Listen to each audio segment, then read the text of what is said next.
Hey guys, Chomsky here.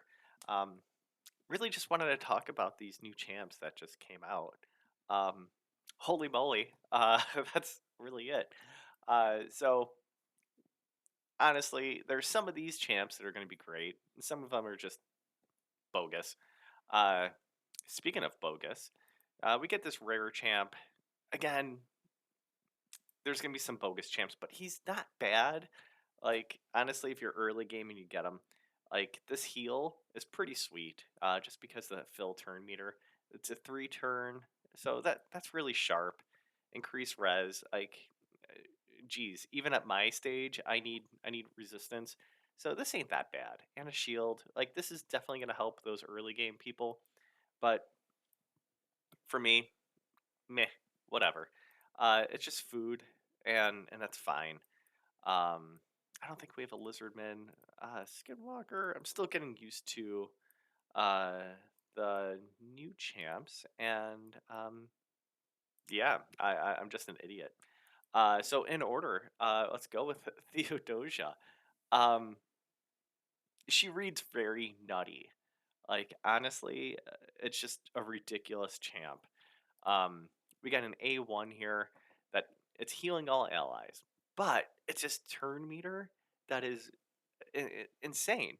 Um, you could stick her in Hydra, and she's just gonna make your teams go really, really, really quick because you get another 25% turn meter, basically for everybody if it's her and 5 others, and then an additional 2.5 for each enemy. Like, yo, dude, that's 4. That's 10. That's another 10%. Like 35% turn meter. Like, dude, ridiculous. She's a mythical, totally deserving that just on this A1. Absolutely bonkers. All right, cleanse, perfect fail on everybody. Stone skin, 3 turn cooldown. Yippee. A revive and then an unkillable. A 4 turn. Okay, cool. It's just that this one is just ridiculous. And then I I I said this before in my stream, but like we need a counter for these every 7 turns, like every 4 turns, yada yada yada. Like this is just pretty cool. The thing to really highlight here, it's average.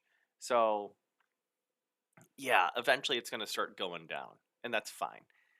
Long enough fights, that happens. But honestly, like, it doesn't matter because you're gonna be bumping this out often. And that's just the first form. Like, she's gonna go fast, a boatload of HP, sweet. You know, artistically, it doesn't matter because we're gonna see her from the back anyways. That's really neat. Um, Destroying target speed. It's not a percentage. It's it's just a number, but that is nutty. So it's the opposite, and I think that's neat. I love it.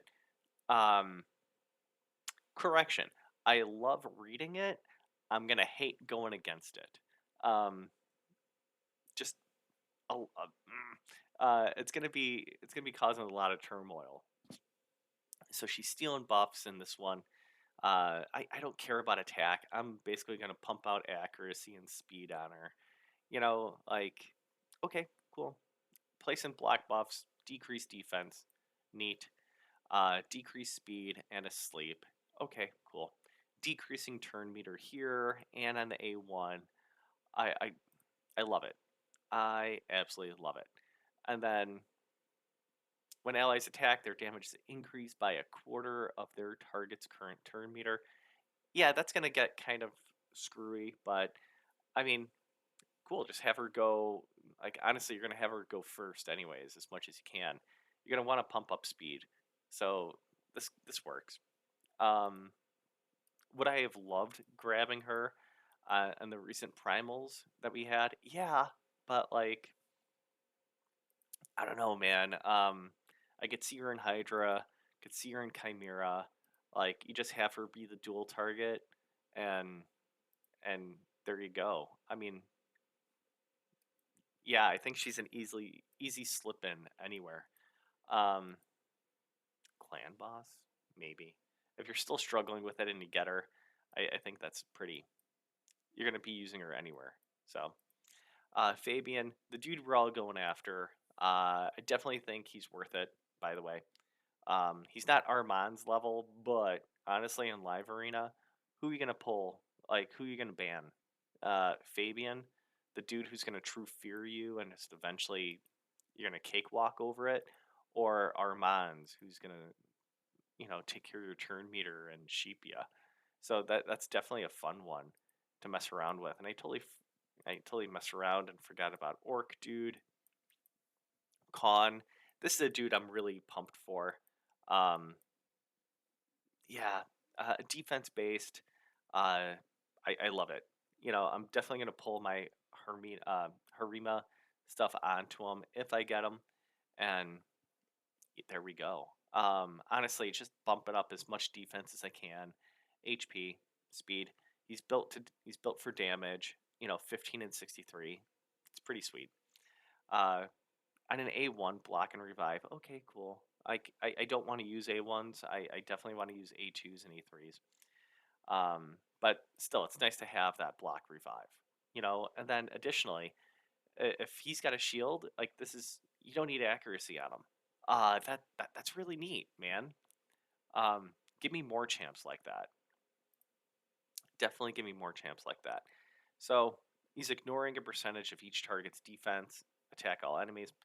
Uh, yeah, it's kind of wonky. Max HP, shields, whatever.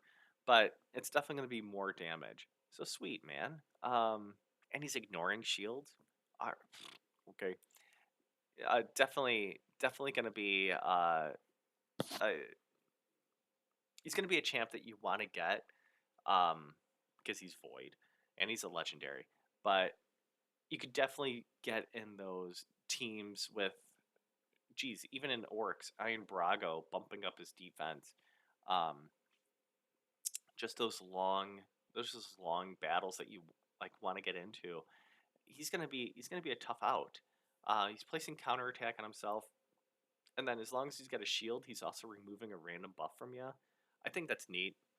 He could definitely it'll be a slow wipe of buffs, but that's pretty badass. Um, more counterattacks, the better. So immediately I'm thinking protection on him. Bust out that your siffy stuff onto him, and move your protection gear on him because you don't want that counterattack taken away from him, as well as a shield. So that's pretty snazzy. Um, and plus he gets his self cleanse, and then he gets to remove all debuffs on the start of his fourth turn.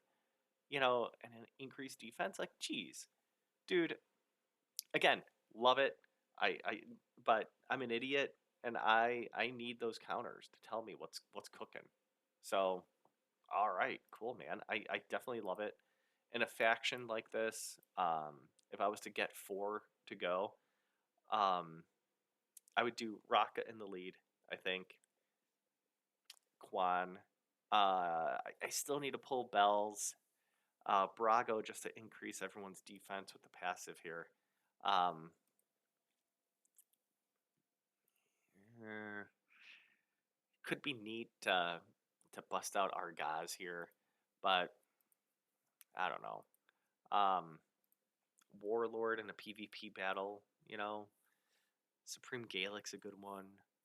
Uh, Yelagurna is pretty solid. Uh, Packs a Punch has that revive as well. You got Ashnar here. Ashnar I need to work on. I did. We could talk about that another time. It was Primal weekend, so definitely got a few ridiculousness. But again, another time. And what I was going for was Shadowkin, because we got the Unity Champ drop, which is just, geez, these Unity Champs are just going to be fun. So seeing him in Siege is just a pain in the ass. But anyways, we get Shadowkin, dude. We got the Deliverer. He's filling the turn meters of all allies if it's critical. He's an attack-based champ, 1563. That means build him up for crit rate and crit damage. He's gonna pack a punch.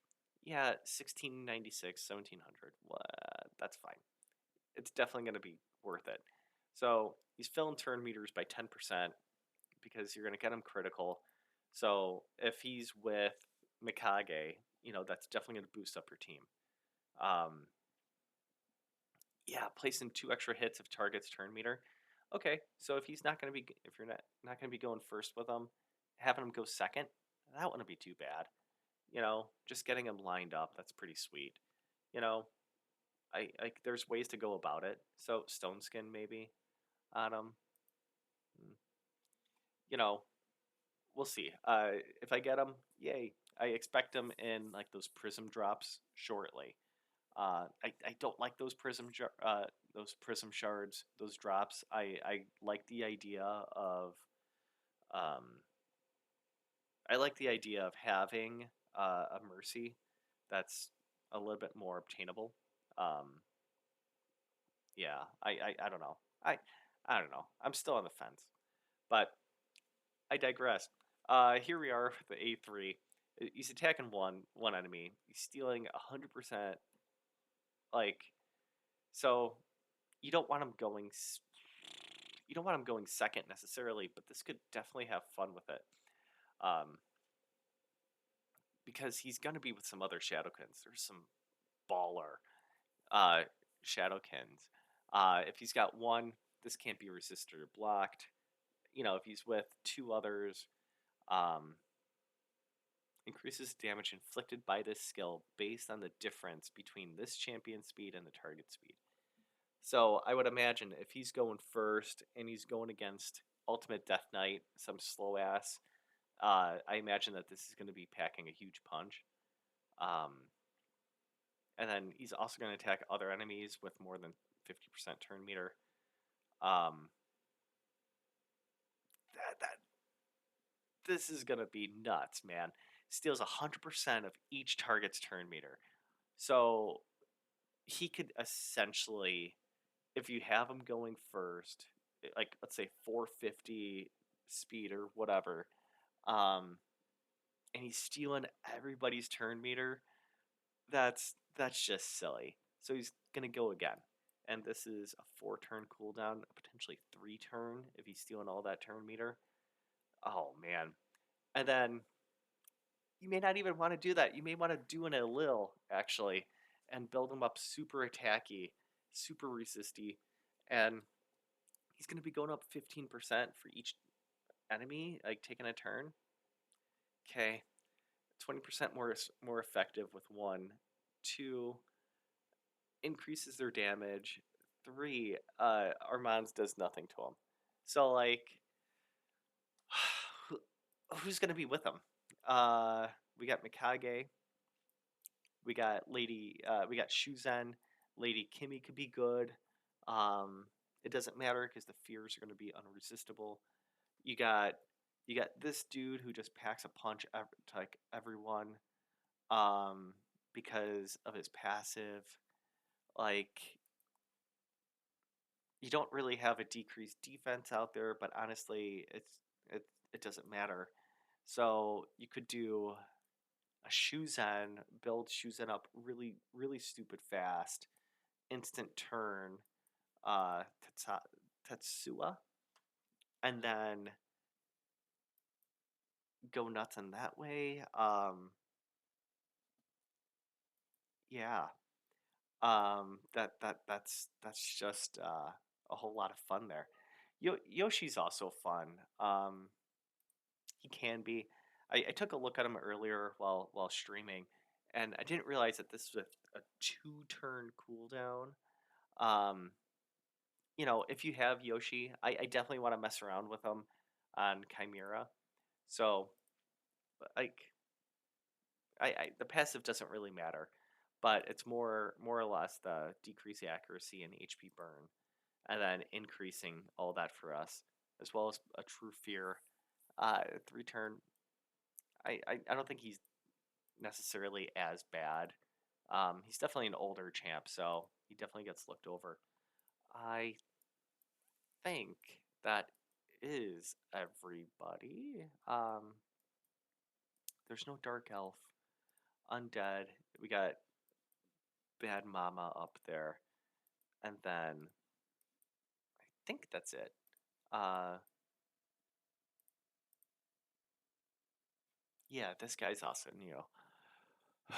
So, all right, steel and turn meter, an A1. I'm thinking Valkyrie. We have counterattack, so this could also be fun. But I mean, like meh, you know, dude's already gone, so it doesn't matter. Um, I do like these debuff spreads. I think that's kind of fun. Think Loki style. Uh, a, a buff spread on us. Okay, we definitely need more block active skills, and really we just need to get more. So a 3 turn on that one. Okay. An intercept. I'm not over the moon with intercept. I don't really care.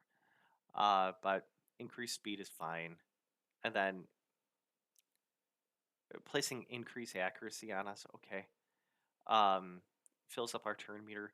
I think that's fine. Like honestly, I'm not like whatever. Uh, 20% in all battles. Okay. I don't necessarily know where I'd put them. Block active skills is basically PvP. You could definitely do it in progression with Doom Tower, but eh, like you're gonna have to bump him up with a lot of accuracy. But he does do a 50%. So okay, like, do we really need to? Um, yeah, I don't know. I feel like he's very middle of the road, but apparently a lot of people have given him fives. That's got to be trolling.